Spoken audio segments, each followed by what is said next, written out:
Muy bien, jóvenes, buenas noches, ¿cómo están? Mucho saludarlos, ¿me escuchan? Buenas noches, licenciado. César, ¿estás por ahí, no? Buenas noches. Hola, César Guzmán.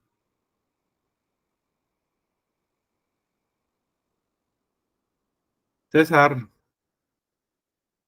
primera llamada, César, ni que fuera aquel lugar, no, aquí no es. Aquellos lugares que visitan los hombres depravados. César, primera llamada, César. Licenciado, ¿qué tal? Disculpe. Ah, ahí está. ¿Tomaste la foto en el primer periodo? Sí, tomé, ahorita se las voy a mandar. Mejor las dos, los de los dos juntos, ¿oíste? Para Muy los bien, informes, perfecto. sí, sí. Perfecto, yo se la Muy mando. bien, César hizo caso a la segunda llamada. Ahí pasa a bailar. Tite, no, aquí no es. Bueno, eh, Ceteris Paribus, vi que ahí les gustó el Ceteris Paribus. Entonces, pues, si es la vida, jóvenes, en los problemas y en el amor, todo sigue igual, ¿verdad? Ceteris Paribus, todo continúa constante. Tiene que salir a trabajar, tiene que ir a comprar el pan, las tortillas, la vida sigue. Así es de que ya le ganas a la vida. Bueno, me dijeron que había sido en el otro salón, pero la compañera, yo no sé si se conectó, se asistió a clases, no sé, pero el viernes hubo una persona que se acercó conmigo y me dijo de que no, con base a la noticia que presenté, me dijo que no creía de que el sector construcción estuviera hacia la baja.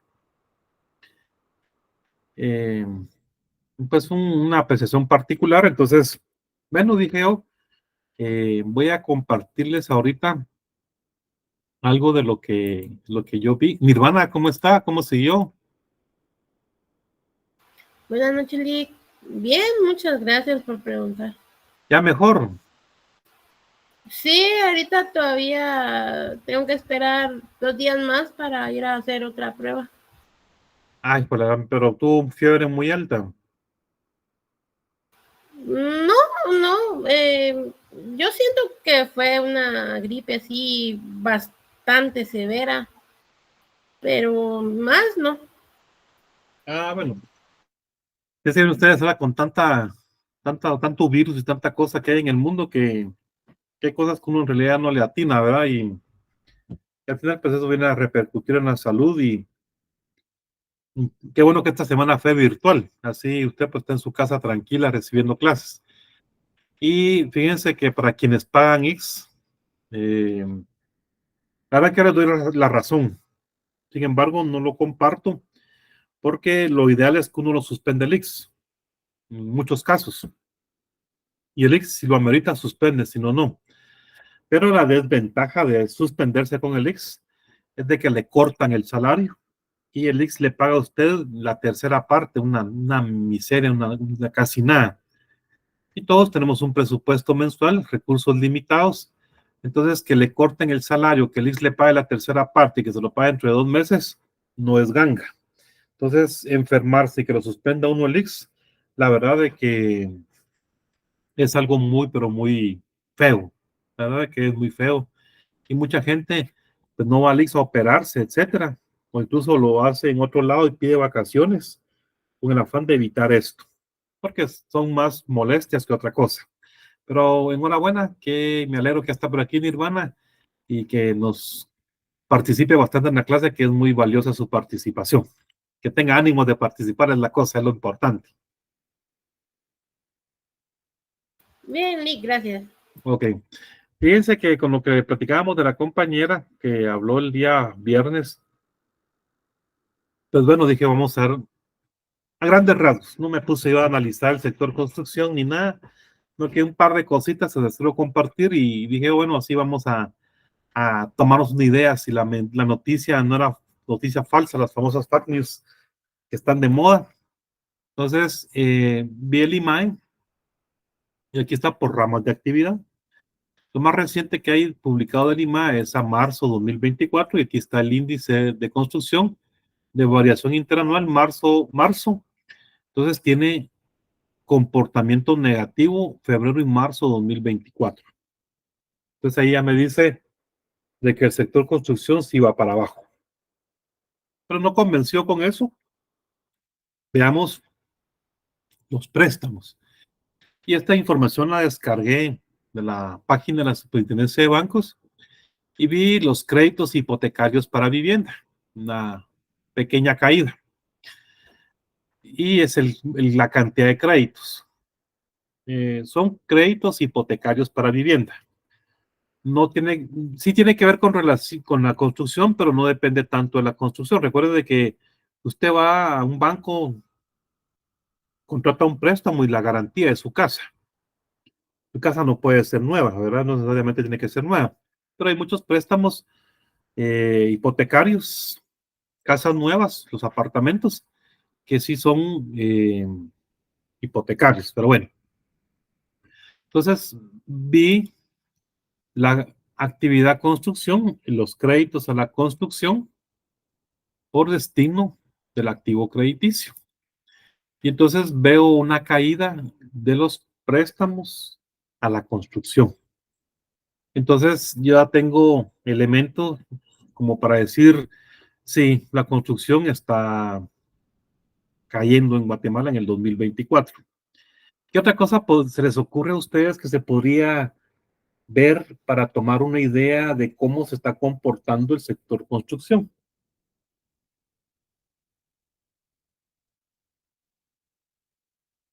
Ustedes me dicen, mire, yo vi a unos albañiles que trabajan en la esquina de la casa bien bolos el sábado y que no fueron a trabajar el lunes. Eso no me dice a mí nada, solo me dice que son unos bolos, pero a mí no me dice nada, ¿va? Entonces, como qué podríamos ver para decir que el sector construcción está cayendo. La ejecución que ha realizado el gobierno, Lick. Pero acuérdense ustedes de que esa es construcción pública, aquí estamos viendo sobre la construcción privada, construcción como tal. A ver, alguna mano levantada aquí en Nirvana, muy bien. Licenciado, disculpe, tal vez sería porque ya no se miran tantos proyectos de, digamos, de urbanización, al menos aquí en el sector donde yo resido, ya no hay muchos proyectos y los que hay son los que han habido siempre. Ok, pero vamos, eso es en el sector de la ciudad que usted vive. ¿En qué parte vive usted de la ciudad? No la voy a visitar ni a prestar pista ni a que me invite a comer. ¿En qué sector de la ciudad viven? Yo vivo aquí por la Reformita. Y un saludo hasta la Reformita, muy bien.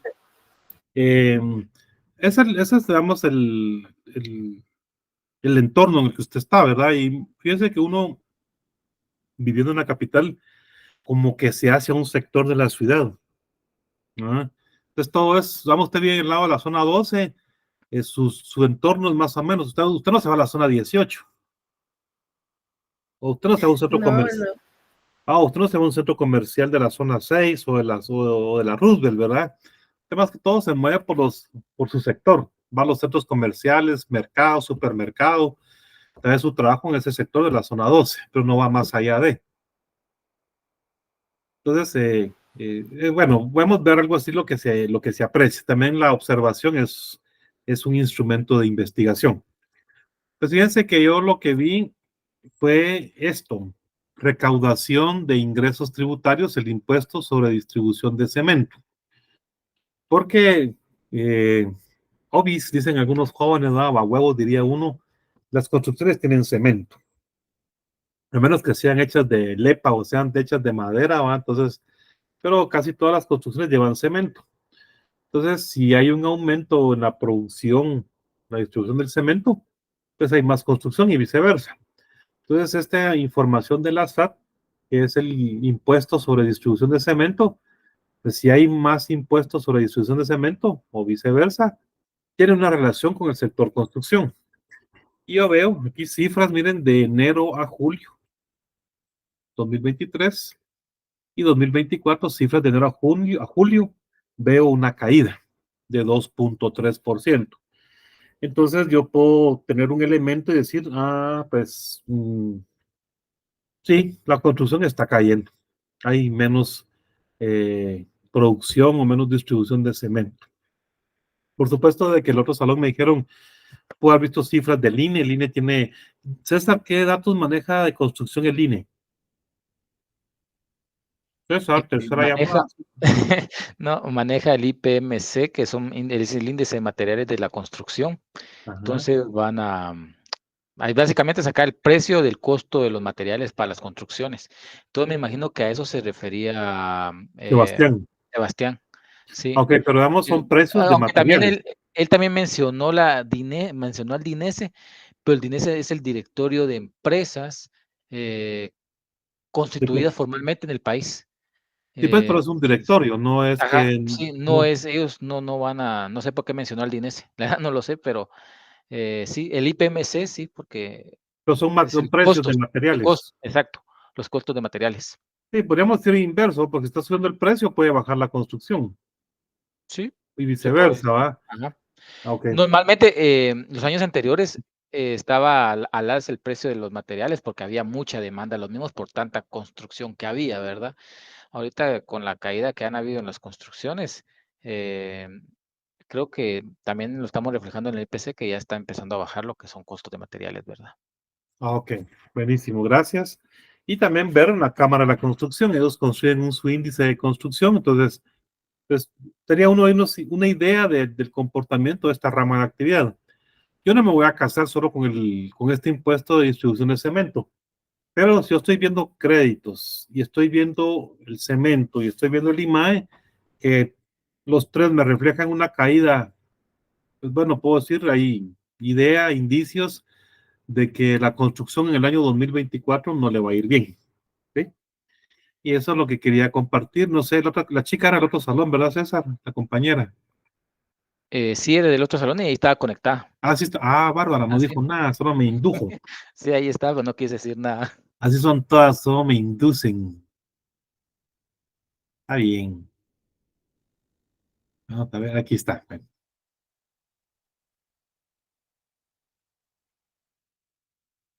aquí está. Y noticias así. Este año 2024, el Quetzal como moneda cumple 100 años. Y el Banco de Guatemala va a hacer una emisión de un billete conmemorativo por los 100 años del Quetzal como moneda. Recordemos de que en 1924 ya se creó el Quetzal como nuestra moneda. Antes de eso había un desorden monetario, las fincas tenían sus propias monedas, pura época medieval, ¿verdad? Y ahí la gente hacía sus transacciones con la moneda de la finca. Entonces todo ese desorden monetario lo vino a componer una única moneda, que era el Quetzal. En alguna ocasión recuerdo que un numismático, no tengo evidencia, solo me comentó un numismático, un especialista en el tema, de que cuando se creó el Quetzal como moneda, se hizo un concurso público donde la población sugería qué nombre se le podía poner a nuestra moneda. Y entonces al jurado el nombre que más le convenció fue Quetzal. De ahí el nombre de Quetzal para nuestra moneda y el del ave símbolo, ¿verdad? El mensaje de ahora es de que no se vayan a ir a amontonar a las cajas del Banco Guatemala o a los bancos del sistema por conseguir un billete a Quetzal, porque van a ser millones de billetes los que va a emitir el Banco Guatemala. Entonces, dentro de unos meses, ustedes van a tener estos billetes hasta para tirar. Así como pasó con el billete de A20, la gente estaba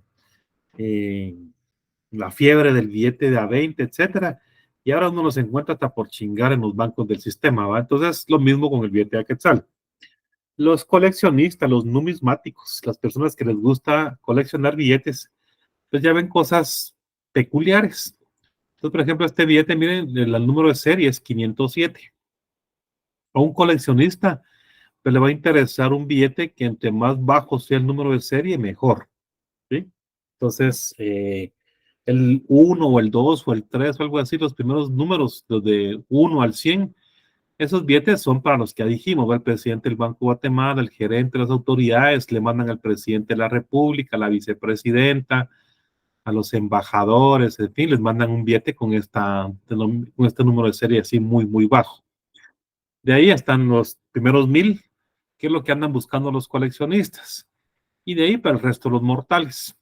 Entonces, si a ustedes les gusta coleccionar billetes, si quieren uno con baja denominación, bajo número de serie, entonces van a hacer cola a ver si les proporcionan un billete con bajo número de serie.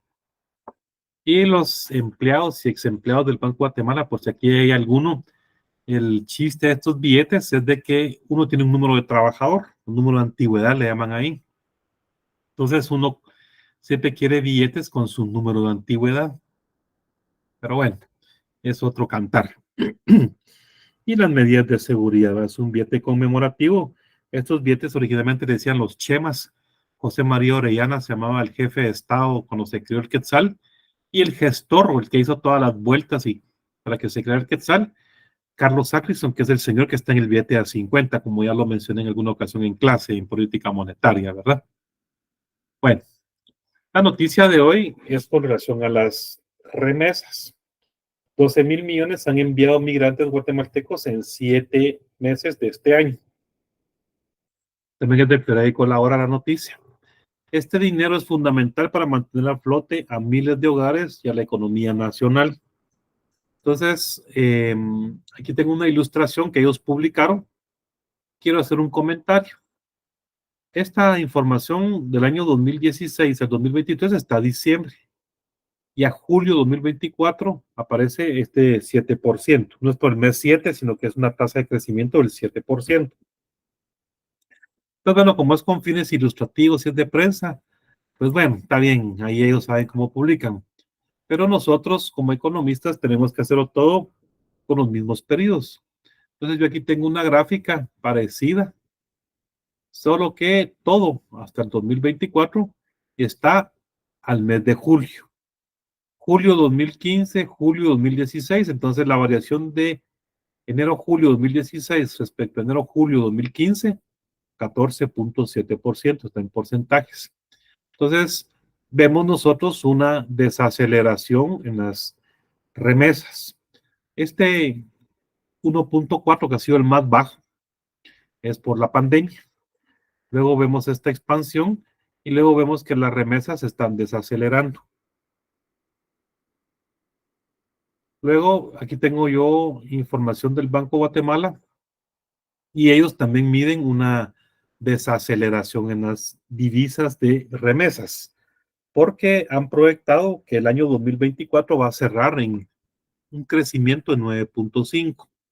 El año pasado cerraron en 9.8, este año 9.5 y el año 2025 en 6%. Entonces sí se prevé una desaceleración en las remesas, ¿sí, Nirvana? Lick, disculpe, y viendo el panorama de las elecciones próximas a Estados Unidos, ¿usted no considera que esto provocaría una especulación por parte de la mayoría de todos los inmigrantes que hay y eso incremente el envío del dinero para esos meses o posterior a ese mes?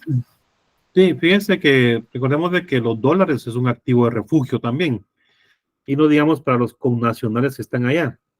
Entonces, hay mucha incertidumbre con relación a los dos candidatos, porque a los demócratas ya Kamala Harris, que es la vicepresidenta, ella va a ser la candidata, ella la nominada y vaya a competir con Donald Trump. Todos sabemos los temores y la especulación que hay con respecto a Donald Trump, con su radicalismo, porque él siempre ha estado en contra de los inmigrantes, más que todos los latinos. Yo recuerdo que él siendo presidente dijo que El Salvador era un paísito de mierda. Así yo me recuerdo que él una vez lo dijo siendo presidente. Y en realidad él siempre ha tenido aversión, usted nunca ha querido a los latinos en ese país. Entonces existe incertidumbre. Yo pienso que una vez hayan pasado las elecciones, pensemos en que ya haya un ganador. Parece que en enero es de que asume el nuevo presidente, no es en noviembre, creo que son las elecciones, en día martes, como le llaman los gringos, el supermartes, y en enero asume el nuevo presidente. Entonces pienso que en esa coyuntura de las elecciones y que asume el nuevo presidente o presidenta, entonces ahí va a haber más especulación. Pienso de que ahí va a haber más envío de remesas, si en dado caso ganar Donald Trump, por el temor de que puedan haber deportaciones masivas. Por el momento, pienso de que ahí vamos a hablar un poco de la confianza en la actividad económica en un rato, pero de momento siento que no es tan especulativo, sino que es el comportamiento y la inercia, la trayectoria de esta variable. También recordemos de que la economía de Estados Unidos este año va a crecer menos. Entonces puede hacer de que esta proyección del Banco de Guatemala también refleje esta desaceleración. Una mano levantada, no. Ah, no, perdón, mensaje. Bueno, fíjense que el día viernes hablamos acerca de lo que ha hecho en la década, lo que pasó en los años 80, que se conocía como la década perdida, y se habló de las políticas de ajuste estructural. Por aquí quiero presentar un video, la virtualidad lo permite con mayor facilidad, no es largo, estará un par de minutos este video, y es con relación a un político.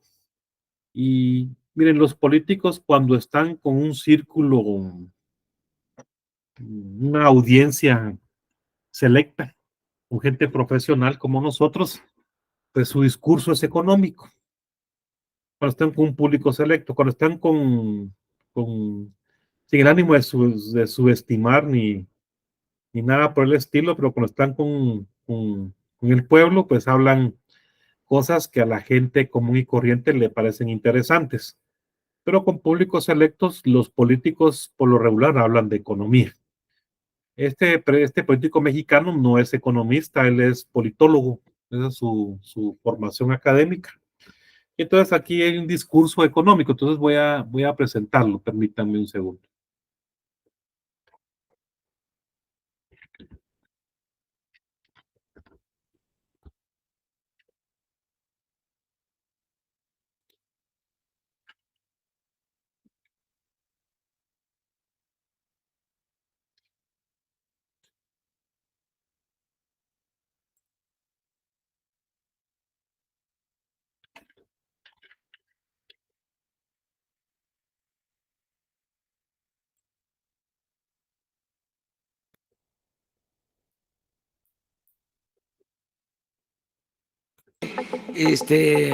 ¿Me oye, jóvenes? No les tengo mucha confianza a esos organismos, con todo respeto. Esos organismos fueron los que impusieron la política económica neoliberal, que causó muchas desgracias en México. Todos esos organismos deberían de ofrecer disculpas al pueblo de México y hacer la autocrítica. Es decir, lo que propusimos resultó un fracaso y causamos un grave daño a los mexicanos, porque dijimos que con la privatización iba a haber crecimiento y que iba a haber empleo y que si llovía fuerte arriba iba a gotear abajo y que había que diluir al Estado y apostar al mercado y que la globalidad era la panacea y que con las reformas estructurales, válgame Dios, iba a llegar la felicidad para el pueblo. Nada de eso ocurrió. Al contrario, ¿qué fueron las reformas estructurales? ¿Qué ocasionaron? Aumentos de impuestos, paralización de la economía. ¿Qué fue la reforma laboral? Quitarle derechos a los trabajadores. ¿Qué fue la reforma educativa? Polarizar.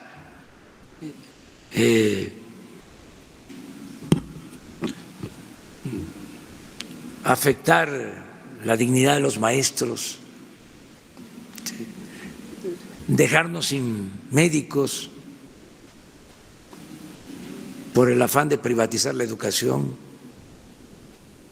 ¿Qué fue la reforma energética?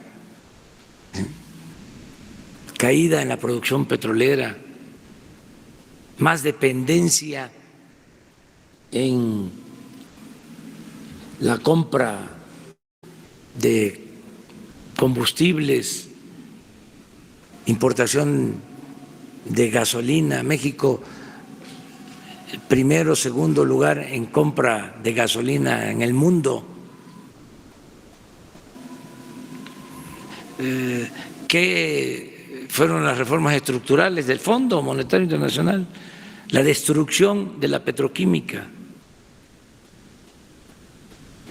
¿Qué fueron las propuestas del Fondo Monetario Internacional? Sus recetas, el que se desatara la inseguridad, la violencia en el país. Entonces, ¿cómo van a estar ahí opinando? ¿Qué autoridad moral tienen? Con todo respeto, no vamos nosotros a renunciar a esos organismos. Formamos parte en lo económico del sistema financiero mundial, pero eso no quiere decir que no sepamos lo que han significado sus políticas. Ahora ellos ya no van a decidir sobre la agenda de México. Eso se terminó ya.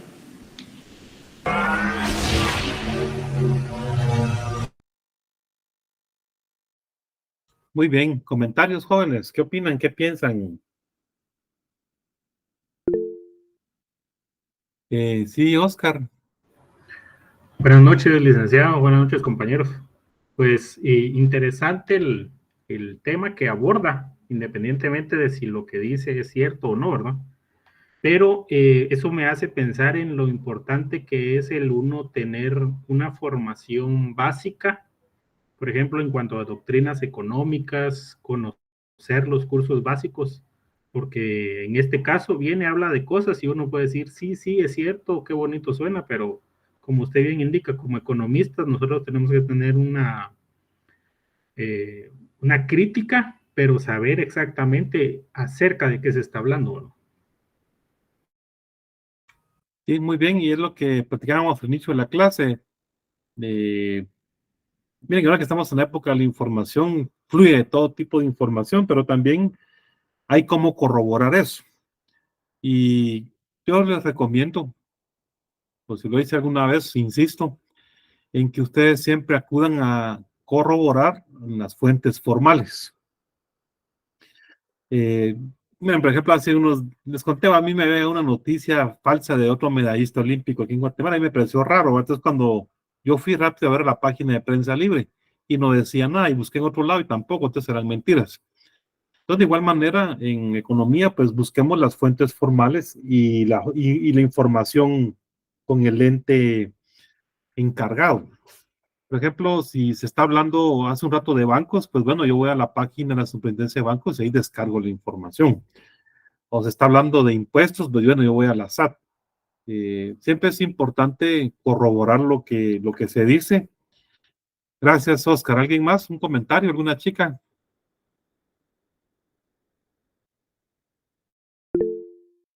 Nirvana. Sí, Lick, pues en mi opinión sería de que él critica en cierto modo al Fondo Monetario, sin embargo es como que obviara el hecho de que pertenece a ese, digamos, a ese organismo y no puede decir que ellos ya no quieren participar. Eso no se puede. Sí, totalmente. Y esto que vemos, más que todo, la crítica va hacia lo que ellos hicieron en la década de los 80, que fue el ajuste estructural y las consecuencias. Y actualmente, pues, estamos en un mundo globalizado y todos estamos más interdependientes que antes. Sin embargo, la soberanía de los países no tiene que ser vulnerada. Creo que cada país tiene que defender su propia soberanía. También con estos organismos de crédito, Banco Mundial, BID, BCE, etcétera, recordemos de que ellos son banqueros. Antes que todo son banqueros, no son hermanitas de la caridad Entonces, como buenos banqueros, van a buscar y a garantizarse que a quien le prestan el dinero les pague. Así de sencillo, que les pague.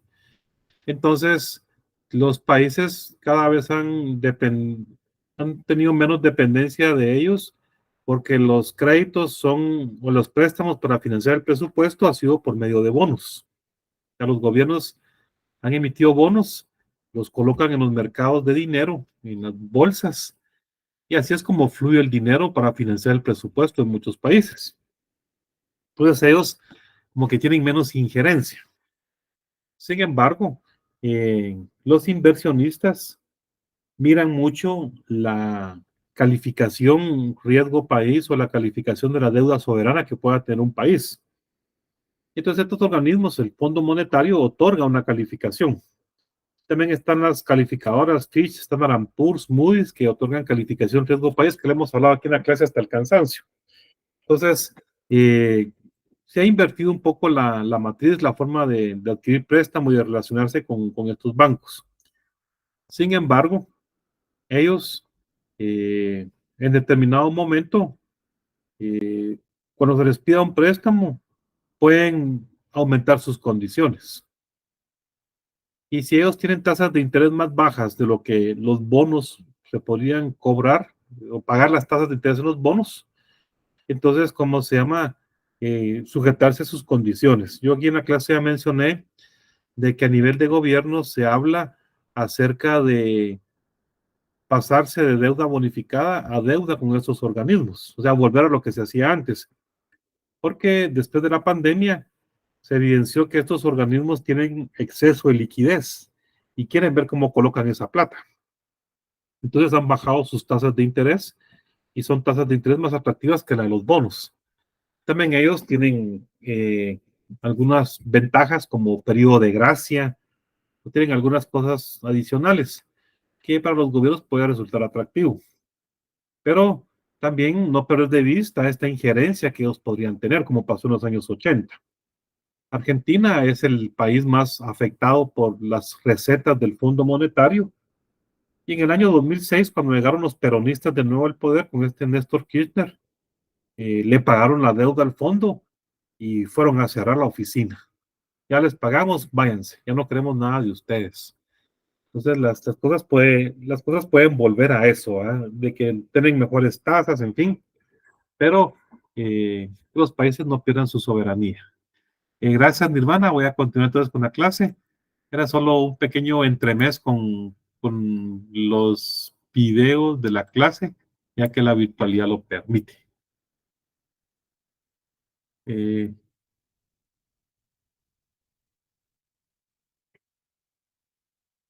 Híjole, pero me voy a dejar de... No me quedó bien esto.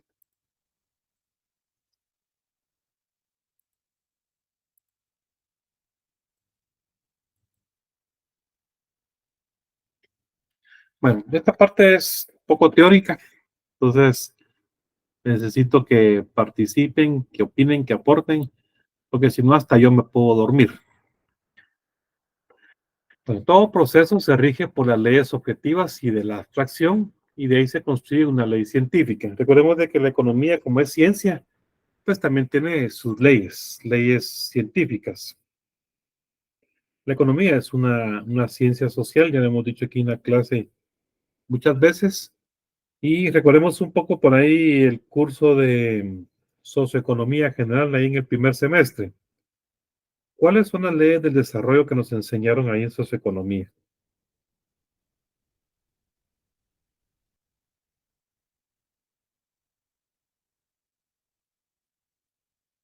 ¿Recuerdan ustedes las leyes del desarrollo? No, licenciado. Ok. Estaba la ley de la unidad y lucha de contrarios, ley de la negación y ley del tránsito de lo cuantitativo a lo cualitativo. Son las leyes del desarrollo que se enseña, que vimos ahí en socioeconomía general hace algunos añitos. Bueno, leyes del desarrollo, modo de producción de la vida material, condiciona el proceso de la vida social, política y espiritual. A ver, recordar un poquito eso de socioeconomía. ¿Cuál es el modo de... Esta sería la supraestructura y la base económica. Ah, muy bien, a eso iba. Ese es el modo de producción. ¿Cuáles son los modos de producción que hay, que se conocen, que existen? El capitalismo y el socialismo. ¿Solo esos dos? Si nos vamos a la clase de socioeconomía general, sería el esclavista, el feudalista, capitalista, y se busca el socialismo. Muy bien. ¿Y la comunidad primitiva? También es un modo de producción. Bueno, ¿qué es lo que nos permite a nosotros considerar un modo de producción? ¿Qué es lo que distingue un modo de producción de otro? O sea, ¿por qué decimos feudalismo, capitalismo, esclavismo, en fin? ¿Por qué? O sea, ¿qué es lo que diferencia cada uno? Dependiendo de quién tiene los medios de producción. Las herramientas que se utilizan. Las herramientas, sí. Tiene que ver las relaciones sociales de producción, cómo son, y la propiedad sobre los medios de producción. Eso es lo que define cada modo de producción.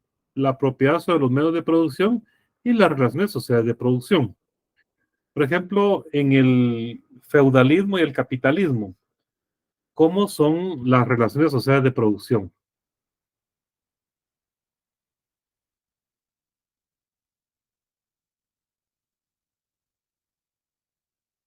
¿O cómo se dan las relaciones sociales de producción entre las personas en el proceso productivo?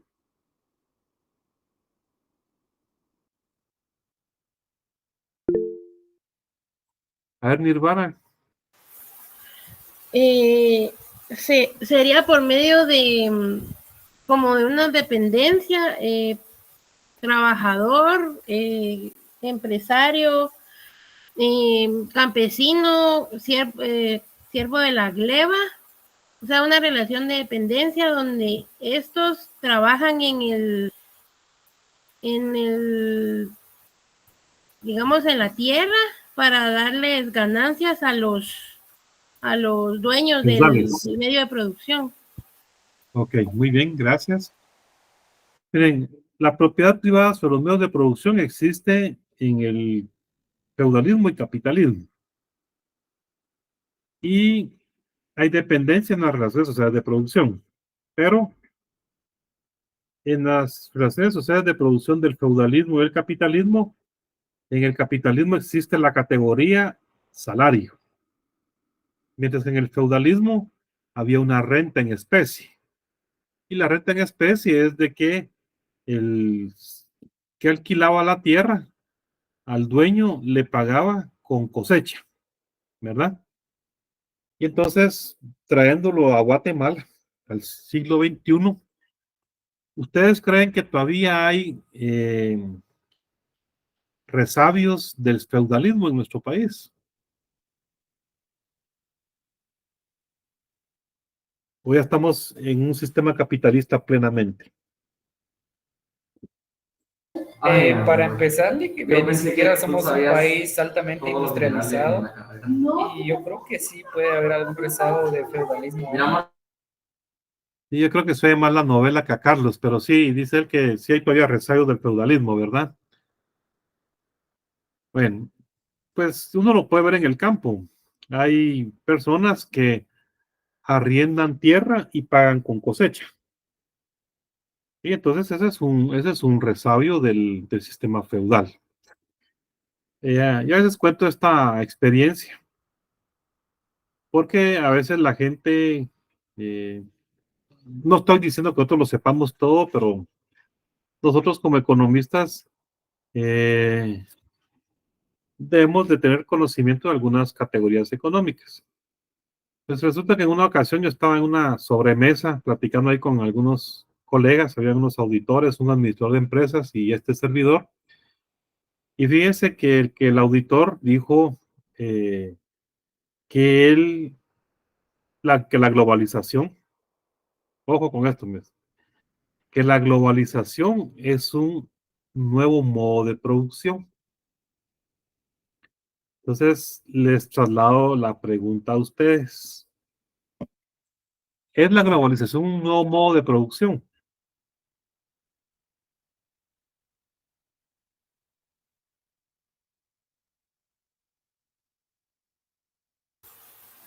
No, Lick, yo considero de que la globalización es una interconexión que rompe fronteras a nivel mundial para hacer negocios más rápido. Ok, gracias, Abel, muy bien. Entonces, no es un modo de producción la globalización. ¿Alguien más? También pueden participar las damas, aparte de Nirvana. Las demás compañeras también pueden participar. Alma, Ana María, Auri, Damaris, María Andrea. O sea, las chicas, Scarlett también, Sandra Regina, también pueden participar. Oye, no se preocupen, no tengan miedo. No solo Nirvana, sino que también ustedes pueden participar.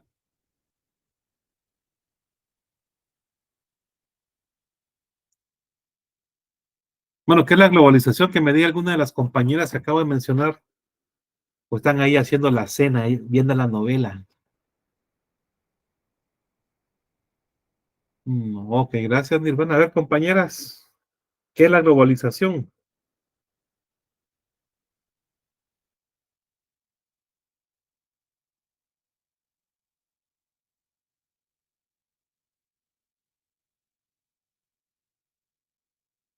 ¿Están ahí? ¿No? ¿Se encuentran? Alma López.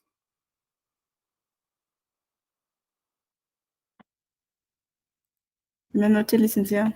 Hola, buenas Buenas noches. noches. Hoy juegan los cremas. Usted está viendo la previa del partido de los cremas. No, no miro fútbol. Bueno, usted dígame, ¿qué es la globalización?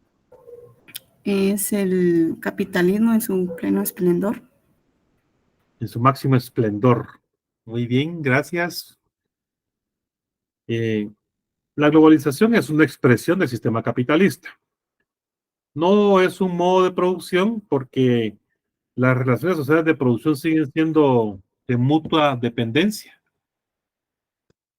y existe aún propiedad privada sobre los medios de producción. Entonces la globalización no es un modo de producción, es una expresión del sistema capitalista y la globalización es la formación de bloques económicos. O sea, a nivel global se han formado bloques económicos y los bloques económicos se han formado por medio de tratados de libre comercio. Pues estos bloques económicos que se han formado en el mundo, eso es lo que conocemos como la globalización. Y lo que ha permitido que haya más interconexión entre los integrantes o los bloques económicos es el desarrollo de la tecnología. Vemos que la tecnología se ha desarrollado a pasos agigantados, no digamos las telecomunicaciones. Entonces eso es lo que nos hace que estemos más interconectados todo el mundo. Pero eso es simplemente una expresión del sistema capitalista. Muy bien, dicho sea eso, entonces ninguna formación desaparece antes que se desarrollen todas las fuerzas productivas. Entonces nosotros no estamos en un capitalismo pleno en Guatemala porque aún hay resabios del sistema feudal. Entonces hablamos acerca de la renta de la tierra, que hay fincas en las que la gente todavía paga en especie la renta y todavía hay fincas feudales. Fíjense, voy a reservar el nombre, pero les conté, yo vivo en Antigua y hace algunos meses vi un lugar bonito para ir a comer y fui con mis hijas. Entonces en ese lugar, en esa finca, hay un paseo, uno puede pagar, va a comer y por aparte puede pagar un paseo. Y fuimos a caminar a esa finca, muy bonita. Pero fíjense que en la finca hay como colonos, hay gente que vive dentro de la finca, extrae la leche del ganado. Entiendo que ellos están viviendo ahí en la finca, también les pagan por el trabajo que hacen dentro de la finca, pero les pagan menos porque están viviendo dentro de ella, les dan donde vivir. Y también ellos de lo que trabajan entregan al dueño o a la familia de los dueños de la finca. Entonces yo cuando la vi rápido o cuando estuve en esa finca la asocié con el feudalismo. Pero digamos, si uno aquí se pone a hablar de esas cosas y dependiendo del público con el que esté, van a empezar a tacharlo a uno de esto, de lo otro, de un aquí, de un allá. Pero, digamos, sí me llamó mucho la atención esa finca que está aquí en Antigua, que tenía esas características. Tenía todavía resabios del feudalismo. Y recordando un poco socioeconomía general, ¿qué gérmenes hay del sistema socialista? O cómo se identifican los gérmenes, es decir, lo que nos puede decir el siguiente modo de producción. Un germen del sistema capitalista, del socialismo, perdón, un germen del socialismo en pleno capitalismo.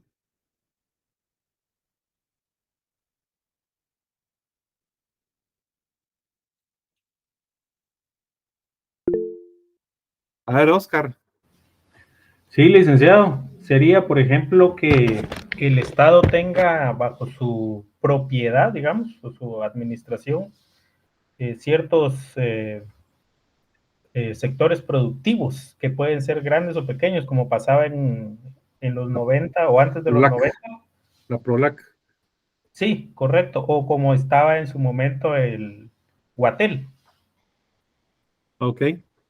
Sí, sí, esos son resabios. Los sindicatos son gérmenes del sistema socialista. Los sindicatos también vemos gérmenes del sistema socialista, Corea del Norte, Cuba, Venezuela, Nicaragua. En esos países lo que se pretende es que ya no haya lucha de clases y desaparecer la propiedad privada. Entonces son gérmenes del sistema socialista. Excelente, Oscar, muchas gracias. Una ley basada en el antagonismo de clases, la ley de lucha de clases. Una ley del modo de producción, ley de la división de la sociedad de clases, doctrina encerrada en sí misma, rígida y surgida al margen del desarrollo de la civilización mundial, el sectarismo. Época. Son modificaciones de una sociedad a otra cuya duración depende del desarrollo de las fuerzas productivas. Comprende las riquezas naturales o materias productivas, los conocimientos y medios técnicos utilizados para la producción y la propia fuerza productiva del ser humano. Las épocas son las crisis de los ciclos que al convertirse en esto presentan modificaciones económico-social y sociopolíticas. Por ejemplo, la época del capitalismo es la época del feudalismo decadente y caduco. O sea, la época es lo que nos va marcando cuando nosotros cambiamos de tendencia al ciclo. Y muchas veces las épocas van marcadas por crisis o por acontecimientos sociales y políticos. Por ejemplo, una revolución, una huelga, en fin, son las épocas. El origen de los ciclos económicos, movimientos sociales no son de carácter mecánico, sino que constituyen verdaderos procesos de cambio, con alzas, bajas y tendencias que siempre indicarán el grado de desarrollo de las economías hegemónicas y la supeditación de las atrasadas. ¿Cuáles son las economías hegemónicas? Por ejemplo, hace algunos días hablábamos de Noruega, Suecia, Finlandia, en fin. Estas son economías hegemónicas.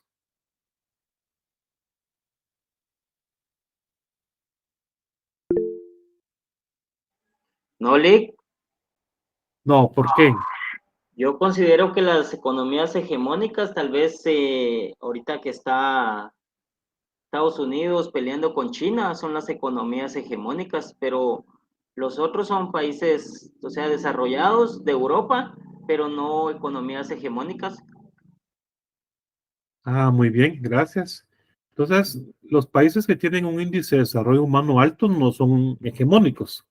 Son países en los que han tenido políticas públicas, no solo políticas económicas, sino políticas públicas que les ha permitido cerrar esas brechas de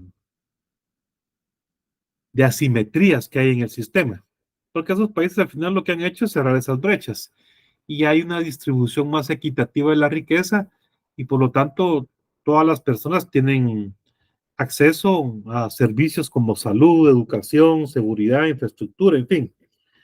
Pero las economías hegemónicas son los países que tienen las economías más grandes, las más importantes, las más influyentes. Recuerdo hace algunos años que estaba caro el petróleo En realidad estaba alto el precio del petróleo porque China estaba demandando más petróleo.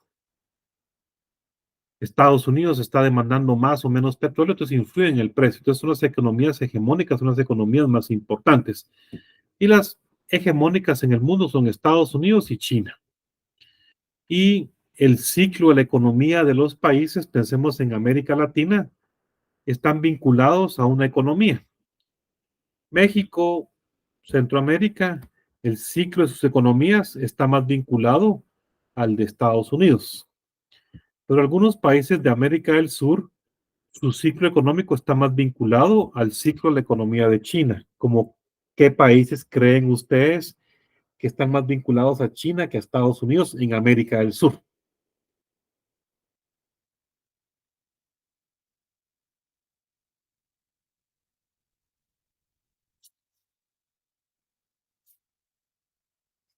Ana María Montúfar se encuentra. Ah, muy bien, Cristian, Chile, gracias. Ana María Montúfar. Brasil, Brasil, ajá. ¿Y Ana María, muchacha, está o no está? Sí, licenciado, aquí estoy. Ah, bueno, dígame qué países del sur están más vinculados a la economía de Chile. Ahí está, ya le están ayudando un montón.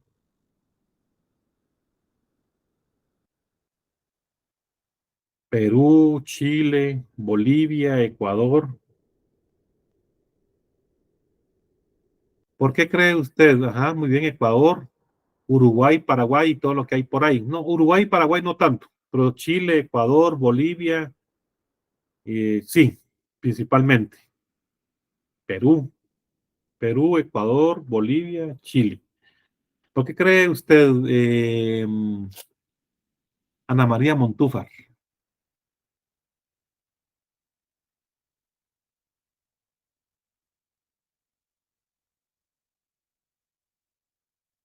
Ya dejen sí, muchas gracias chicos, pero dejen que también Ana María nos ayuden. Gracias. A ver, Ana María. Es que no escuché la pregunta, disculpe. Vamos a ver. ¿Por qué? Países que dependen del ciclo económico de China más que de Estados Unidos. De América del Sur está Chile, Ecuador, Bolivia y Perú. ¿Por qué será que estos países dependen más de la economía china que de la economía de Estados Unidos? ¿Puede ser por las tierras raras? Tierras raras.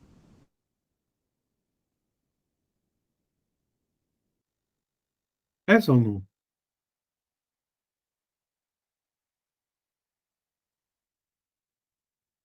Ana María. Sí, pero el litio Ah, también. el litio. Ok, excelente. A eso vamos.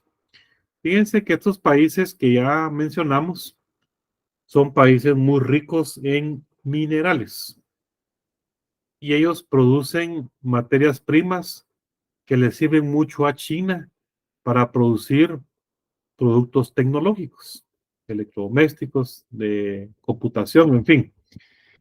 Y en los últimos años, muchas empresas chinas han comprado acciones o en su totalidad muchas empresas de la minería en estos países que acabo de mencionar, porque ellos quieren garantizarse el suministro de esos minerales, principalmente de cobre, litio y entre otros, pero principalmente estos. Bolivia es el país que tiene la reserva de litio más grande del mundo y también Bolivia tiene la reserva de gas natural más grande del mundo. En Perú se produce mucho cobre, al igual que en Chile. Y entonces el cobre, sabemos nosotros, de que sirve mucho como materia prima para productos tecnológicos, específicamente para computadoras, entre otras cosas. Entonces, estos países tienen tratado de libre comercio con China, tienen el Tratado del Pacífico, le llaman, que son países que están en el Pacífico. Bueno, creo que en el tiempo de Pérez Molina, siendo el presidente, Guatemala también quiso entrar a la iniciativa del Pacífico con China, pero le pusieron un alto, le pusieron la bota encima y le dijeron, momento, usted no se irá a meter ahí. Entonces, nosotros somos más vinculados a Estados Unidos. Pero estos países del sur sí comercializan con China y tienen bastante relaciones diplomáticas con China. Entonces ellos ya depende de su ciclo de esa economía. Y son las economías hegemónicas, principalmente Estados Unidos, China, pero también hay de Europa y de Japón. Algunos países africanos dependen más de la economía de Japón, por lo que ellos les compran. Se empieza a hablar del ciclo económico como tal en Inglaterra con el industrialismo, debido a la acumulación y la sobreproducción de materias primas que generan un cuello de botella al haber satisfecho la demanda local. Entonces, esta sobreproducción, estos excesos de producción, pues hubo un momento que estaba saturada las economías de sus productos, entonces tenían que comercializar con otros países. Entonces ahí fue donde ya se empezó a hablar de los ciclos económicos en Inglaterra. El estudio de la historia de los ciclos económicos en Estados Unidos es importante desde dos perspectivas. A partir de la Primera Guerra Mundial, Estados Unidos se constituye como centro generador de los ciclos económicos más importantes del mundo. A ver, la crisis del año 29 al 33, ¿qué ocurrió? ¿Cuál fue el epicentro de esa crisis? A ver, ahí alguien que me ayude. Auri. Hola, Auri.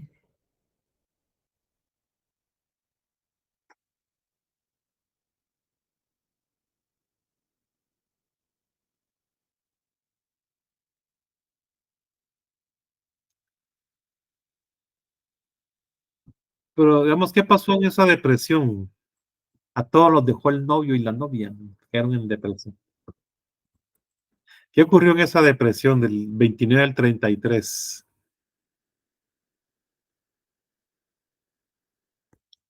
Bueno, gracias. ¿Alguien me puede orientar? Yo no me acuerdo. A ver, ¿quién levantó la mano? Ah, Nirvana, a ver.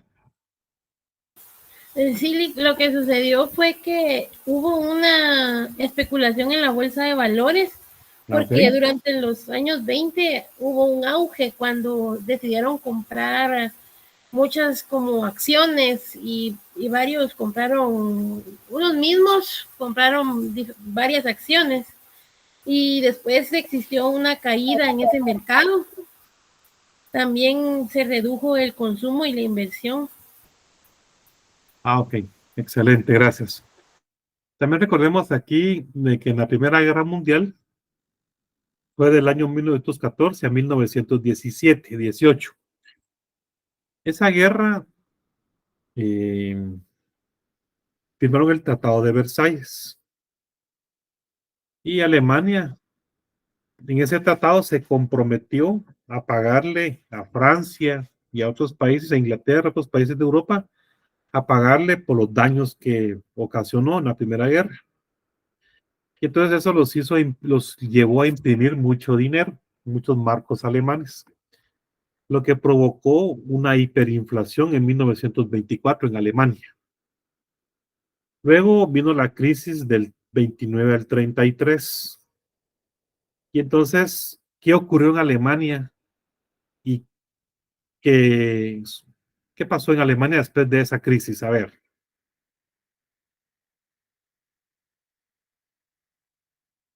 un fenómeno político importante. Fue cuando llegó Hitler al poder, ¿no? Muy bien, gracias, Carlos. Entonces, después de esa crisis, eh, Hitler como político fue su trampolín, porque él despertó el nacionalismo, de ahí el nombre del partido nazi, despertó el nacionalismo en el pueblo alemán.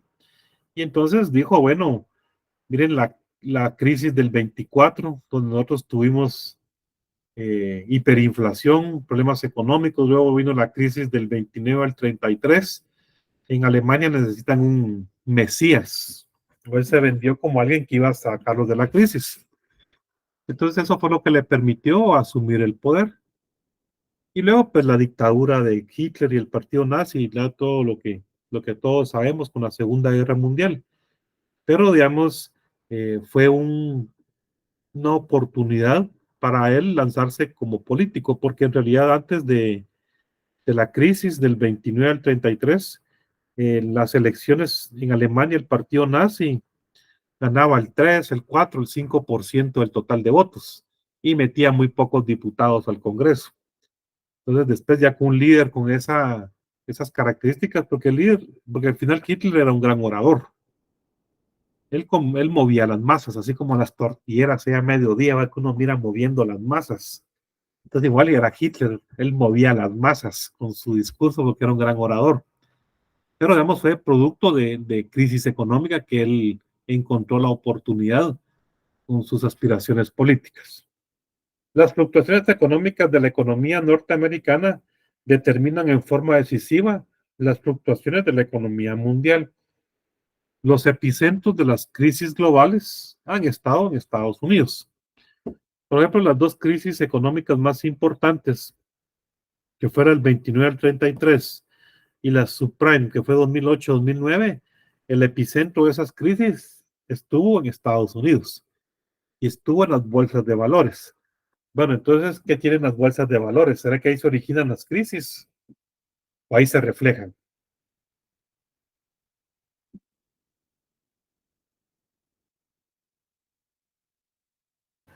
Ahí se reflejan. Ah, ok, Ajá. ahí se reflejan. No es que se originen, sino que ahí se reflejan. Como lo acaba de decir Nirvana, son altamente especulativas. ¿Sí, Abel?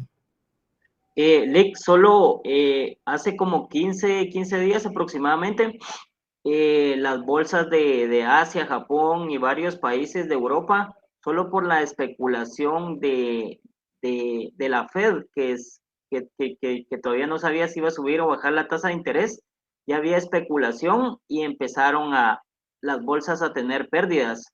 Entonces, ¿cómo es que Estados Unidos sí tiene esa predominancia a nivel mundial sobre que depende de lo que ellos hagan, así se va a mover la economía?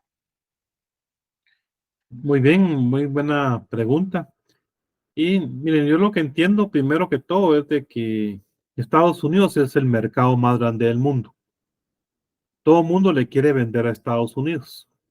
¿Sí? También recordemos de que en las bolsas de valores hay 3 índices principales, pero los países tienen sus propios índices. Un índice de una bolsa de valores es el comportamiento de las acciones de las empresas que se registran en ese índice. Está el Dow Jones, que es el de la bolsa de Nueva York. Está el Nasdaq, que es de empresas de tecnología, y el Standard & Poor's 500. Esos son los principales índices de Estados Unidos. Entonces, en estos índices bursátiles, ahí se refleja cada día el comportamiento de la compra y venta de acciones de las empresas que están dentro de ese índice. Entonces, si el precio de las acciones de esas empresas disminuye, va a bajar el índice. Entonces, ahí se cayó la bolsa, ¿verdad? Pero en realidad lo que cayó fue el índice. Y un principio financiero, por lo menos en Estados Unidos, que el valor de una empresa está en función del precio de sus acciones. Si sus acciones en bolsa suben de precio, la empresa vale más y viceversa. Entonces ahí es donde se reflejan las crisis. Como dijimos, está el Standard & Poor's 500, está el Nasdaq y está el Dow Jones, que son los índices bursátiles más importantes de Estados Unidos. Ahí están agrupadas las empresas transnacionales, las empresas más globalizadas en el mundo, que están ahí cotizando dentro de estos índices. Entonces, lo que pueda pasar en una empresa, estas como están globalizadas, ¿sí? Es por eso de que tienen incidencia en el resto del mundo. Algo tan simple. Por ejemplo, en Guatemala, hay una empresa que es la que tiene la franquicia de McDonald's. La empresa se llama Industria de Hamburguesas S.A. Esta empresa de Industria de Hamburguesas S.A., ellos son los dueños de Cofiño. Si no estoy mal, la familia Cofiño, los de la Toyota, ellos son los dueños de Industria de Hamburguesas, que es la que tiene la franquicia de McDonald's Internacional. Entonces ya van a entender ustedes cómo, muy bien, así es, entonces cómo se están relacionando y vinculando las empresas en todo el mundo. Por eso es de que los epicentros o el centro de las crisis globales están en Estados Unidos. Por mencionar un ejemplo de industria de hamburguesas. Y esta empresa en Guatemala es grande y es importante. No es la más grande ni la más importante, pero sí mueve bastantes utilidades. Igual, Coca-Cola en Guatemala, creo que hay 2 o 3 franquicias, no es solo una. Creo que está la del FEMSA, que es la que está en Aguilar Batres, está otra del sur, que es la que distribuye en la costa sur, y la del Atlántico. Creo que son 2 o 3 franquicias que hay en Guatemala de Coca-Cola. Y así, en el caso de la Pepsi, creo que hay más franquicias. Bueno, al final de cuentas, lo que venden estas empresas internacionales, que su central está en Estados Unidos, son franquicias. Y miremos qué empresas internacionales hay en todo el mundo y que son gringas. Mencionemos rápido 4 o 5. Ya dijimos Coca-Cola, ya dijimos McDonald's, ya dijimos Pepsi, KFC. Walmart. Walmart, muy bien. ¿Qué otra? Bueno, hay más, hombre. Procter y Gamble. Starbucks, muy bien. Sí, bien, entonces esas empresas globalizadas son gringas, al final de cuentas son gringas, y entonces todo su comportamiento bursátil y su venta y compra de acciones está en Estados Unidos. Por eso ahí aprovecho para dar la respuesta a Abel, fue el que había mencionado, ¿verdad? A pedir el aceituno. Pricemark, muy bien, mi hermana. Faltó Little Caesars. Little Caesars, sí, mucha. ¿Cómo es el lema de Little Caesar? ¿Cómo lo hacen? Que no ha ¿verdad? subido la pizza en 10, que no ha subido la pizza en 10 años. ¿Cómo? Que no ha subido la pizza en 10 años. De hecho, hubo una publicidad ahorita que ellos primero tenían carteles, que es el único producto en Guatemala que no ha subido por 10 años. Habían varias vallas publicitarias así. Y ahorita ya dice la mejor pizza o la pizza Little Caesar. Siempre pensamos en sus clientes. Algo así pusieron. Sí, y de verdad que les conté, ¿verdad? De que es una franquicia de Little Caesar en Guatemala, vale $350,000. Entonces, imagínense las ganancias que tienen ellos solo por las franquicias que venden. Y lo que manejan al final de cuentas es volumen, puras economías de escala. La calidad es discutible, ¿va? Pero manejan volumen. Bueno. Es que ustedes de que hablando de eso, les iba a contar una anécdota personal. Resulta que con unos conocidos de aquí de la Antigua hace unos días estábamos platicando acerca de los volúmenes de producción. Entonces una señora decía, y del turismo, que ella tiene una tienda pequeña y que ella aquí en Antigua no dependía del turismo, que ella dependía de los clientes que le iban a comprar, que eran guatemaltecos. Y entonces yo me puse a pensar en el multiplicador de la economía, porque dije, bueno, ella dice de que tiene clientes guatemaltecos, pero esos clientes guatemaltecos que le van a comprar a su tienda son trabajadores de hoteles y restaurantes que están cerca de su casa, ¿verdad? Porque vamos, estas personas pasan comprando un chicle, una agua, un Gatorade, un cigarro, en fin, a esa tienda, cuando van o cuando salen de trabajar del hotel, del restaurante. Entonces, si estas personas, digo yo, si baja el turismo, estas personas se van a quedar sin trabajo. Y entonces ya no pasarían a la tienda de la señora a comprar. Entonces, ella indirectamente sí depende del turismo, ¿verdad? Y entonces me viene esto a la mente, me recordé porque ella también decía de que no sabía cómo hacía Little Caesar para vender tanto si el producto era de muy mala calidad. Entonces platicábamos con ella que en realidad lo que mueve Little Caesar es volumen. Es una pizza barata, desconocemos los ingredientes, pero digamos ellos lo que al final lo que están vendiendo es un producto muy popular. Incluso es más para gente de a pie. Si uno mira los locales de Little Caesar, no son para comer ahí, sino son más que todo para llevar. y tienen, no sé, tienen muy poco delivery, ¿verdad? O sí tienen bastante entrega a domicilio. Ah, bueno, les pregunto, ¿no han visto? Licenciado, es más de aplicación. Pero sí tienen delivery o usted va a entrar a la tienda a la pizza. Ah, no, propio de ellos, que yo sepa, no. No, No, pero ¿cómo ajá, funciona? propio, yo tampoco no he visto. ¿Cómo así? O sea, No, que no no, tiene. no tienen a domicilio, solo ir a la tienda, ¿no? Sí, licenciado, solo como dijo Oscar, por medio de aplicaciones como Uber Eats y Pedidos Ya, Ah, ya pero ellos entendí. cobran, de lo contrario ellos no tienen servicio a domicilio. Ah, eso, gracias, ya entendí. Bueno, dejemos ahí el tema del Little Caesar, muchachos, que si no vamos a hablar anécdotas. Y como dice la canción de Vicente Fernández, hablando de mujeres y traiciones, se fueron consumiendo las botellas. Bueno, aquí tenemos el ciclo de la economía de Estados Unidos que ha estado influenciado por guerras.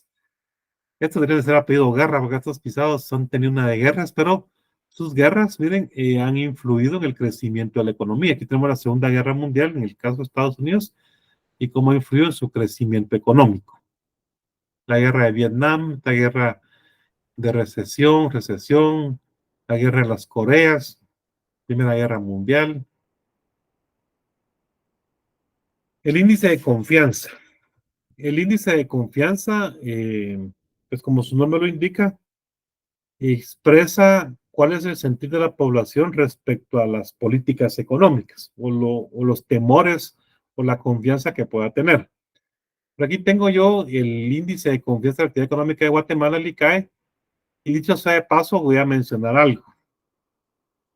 Por la metodología de este índice, el valor central es 50.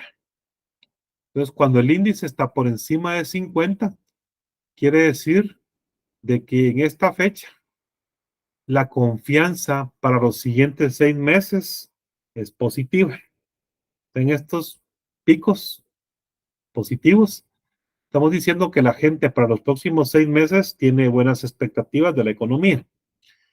Mientras que los indicadores, los índices por debajo de 50, dicen de que la gente para los próximos 6 meses tiene desconfianza en la actividad económica. Esa es la interpretación del índice de confianza de la actividad económica en Guatemala. Condicionantes que determinan las modalidades de los ciclos económicos. Primero, del grado de dependencia que muestra la economía. Las guerras que haya registrado el país, el sistema monetario y bancario, qué tan estables sean. En la crisis 2008-2009, en Guatemala no hubo tanto problema en el sistema bancario porque la banca guatemalteca es más nacional que extranjera. Es decir, aquí bancos extranjeros son muy pocos. Y de hecho creo que solo el Citibank es el único banco extranjero que hay en Guatemala y es un banco pequeño. No hay mayor presencia de bancos extranjeros grandes. Porque en una crisis también un banco extranjero grande, si tiene problemas en su país de origen, esos problemas los va a trasladar hacia las sucursales que tengan en otros países. También va a depender del grado de intervención del Estado y del grado de desarrollo que registra la economía cuando se presentan los ciclos económicos. Canales de transmisión de los ciclos económicos de Estados Unidos a Centroamérica. El primer canal que yo menciono aquí en la clase es el comercio. Y es el más directo. Y nosotros como país dependemos de la economía de Estados Unidos y lo que pueda pasar en ese país nos va a afectar. El día viernes se recuerdan que hablamos algo acerca del azúcar y la exportación de azúcar de Guatemala hacia Estados Unidos es mediante cuotas. Entonces, si Estados Unidos decidiera bajarnos la cuota, eso puede provocar problemas en la economía guatemalteca. Entonces, por aquí tengo unas diapositivas con gráficas de las importaciones desde Estados Unidos del año 2000 y el año 2022, 20 años después. Entonces, en el año 2000 se importaban principalmente de Estados Unidos maquinaria, vehículos, materiales de plástico, petróleo, aparatos, de gasolina, maíz. Y 22 años después, seguimos importando principalmente diésel, gasolina, materiales plásticos, gas propano, máquinas, maíz. No ha cambiado mucho el comercio con lo que importamos desde Estados Unidos en 20 años. Y lo que se exporta hacia Estados Unidos, en el año 2000, la maquila, productos de vestuario, el 55%. 22 años después, todavía dependemos de la maquila hacia Estados Unidos, pero en menor medida. Ahora es el 35%. Pero dependemos más de las exportaciones de banano. Miren, hace 20 años se exportaba el 9%. Ahora el total de exportaciones a Estados Unidos, banano es el 17%. Casi se ha duplicado las exportaciones de banano o la importancia o la participación de las exportaciones de banano hacia los Estados Unidos. El café también ha aumentado su importancia. Entonces, seguimos siendo un país dependiente porque exportamos materias primas hacia Estados Unidos. Y aquí vemos el azúcar y el caso del azúcar es mediante una cuota. Sí, Abel. Silic, solo para ver esta gráfica del año 2000 con respecto al 2022, de acá se fue bastante empresas de manufactura, textileras y maquilas a Nicaragua y Honduras porque les ofrecían menos ventajas impuestos. arancelarias. Exactamente, ajá. Entonces, por eso varias empresas decidieron irse para allá. Y otra es China. China, por ejemplo, acá se producía una tela a 20 quetzales, ellos lo producían a 7 quetzales. Entonces, esos factores también bajaron la manufactura guatemalteca y ¿cómo se llama? Y otros mercados, pues la aprovecharon. Sí, esos mercados son nuestros vecinos. O sea que nuestros principales competidores son nuestros vecinos. Excelente, gracias, Abel. Bueno, jóvenes, yo hasta aquí me quedé con los chicos del otro salón. No sé si tienen alguna pregunta, alguna inquietud por lo visto en clase el día de hoy. Y si no, pues nos vemos el próximo jueves.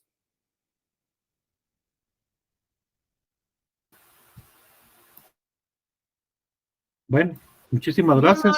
Muchas gracias. Muy bien. Ahí estamos, gracias. Feliz noche a todos, cuídense bastante, que estén bien y hasta el jueves, primero Dios, que descansen.